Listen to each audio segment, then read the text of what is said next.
Attention, cette vidéo contiendra du spoil, alors faites très attention. Si vous n'êtes pas à jour sur les scans de Boruto, je vous invite à partir. Sinon, si vous voulez vous faire spoiler, vous êtes les bienvenus. C'est parti. Alors, bonjour à tous et bienvenue dans cette nouvelle vidéo un peu courte, mais assez essentielle car nous avons aujourd'hui une nouvelle forme dans Boruto et une nouvelle transformation qui est énorme. C'est-à-dire que Naruto est arrivé à son climax. C'est-à-dire que Boruto va avoir un tournant décisif. Et aujourd'hui, je vous présente donc et vous explique scientifiquement parlant la forme du baryon mode. C'est parti, générique.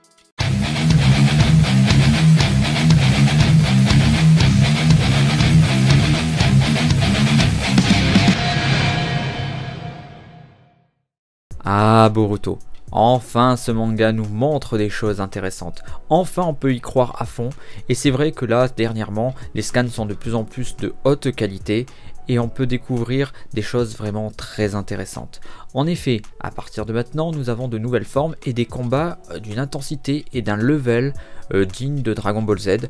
En effet, les puissances sont cosmiques et donc les techniques sont de plus en plus violentes et les niveaux de puissance sont de plus en plus insane. Et donc dans tout ça, Naruto a dû augmenter sa puissance et a dû l'augmenter en urgence. Et donc cette nouvelle technique qui s'appelle le mode baryon est une fusion nucléaire. Oui, car là on nous a mis de la science. Et tous ces gens qui me disaient « Oui, Science Geek Theory, tu dis n'importe quoi, il n'y a pas de science dans les mangas ». Ben là, ce chapitre prouve que ma chaîne a une existence et a une utilité publique. Dans le chapitre 52, Kurama nous explique donc que son chakra ainsi que celui de Naruto vont fusionner telle une fusion nucléaire, réaction commune aux étoiles et produisant une énergie colossale.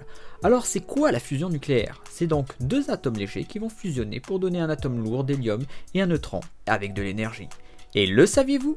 Le neutron est une particule composite formée de 3 quarks, et donc une particule composite non élémentaire, c'est donc un baryon. Et ho ho ho! Mais le mode ne s'appelle-t-il pas le baryon mode? Hé hé, vous avez vu? Ils sont malins, hein. Maintenant, si on transpose ça dans Naruto, avec le chakra, Naruto est un des atomes légers, et Kyuubi est l'autre atome.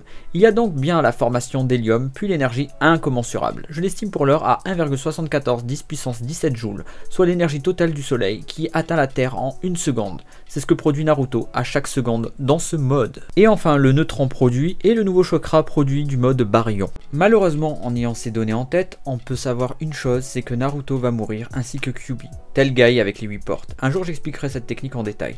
Sauf Deus Ex Machina, je pense qu'ils sont condamnés.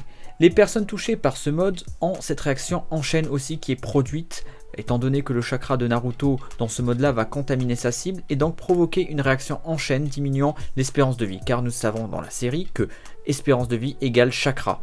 Donc au lieu de faire tourner la vidéo pendant 10 minutes pour raconter des bêtises pour que l'algorithme mette la vidéo en avant, je préfère vous expliquer ça brièvement pour que la plupart d'entre vous puissiez comprendre. Donc voilà, pour moi c'est l'explication la plus tangible pour le moment. J'espère qu'on aura d'autres détails dans les prochains chapitres, ça rend Boruto de plus en plus excitant et intéressant. Vous pouvez nous rejoindre sur la chaîne secondaire où il y aura un teaser sur la grosse vidéo qui est en préparation, le Discord et enfin le Twitter. A très vite les amis, prenez soin de vous.